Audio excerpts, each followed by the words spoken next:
Lab 7, Joe Cerrone. Today we're going to look at this small box.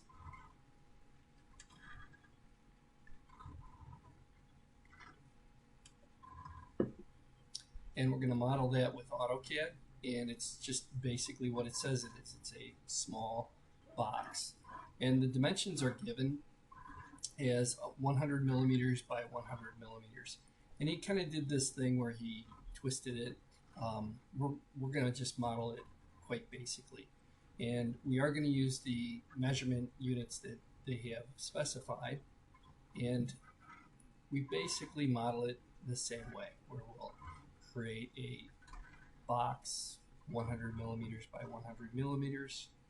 We'll make an offset on the top. We'll press pull it down into the part. This part here, I'm still working on it. I'll come out with a version 2 that's somewhat of a bonus, but SolidWorks I can do it with, but not AutoCAD at this point.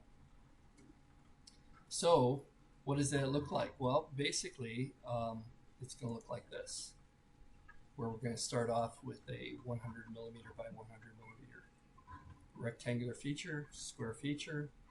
We're going to press pull that into this shape, and then we're going to create an offset on the top, 5 millimeters apart, each one of these squares, and then we're going to press pull down,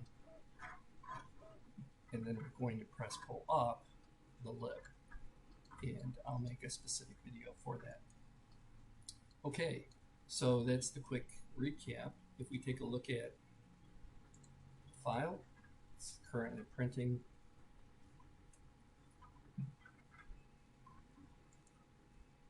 And that ends this video.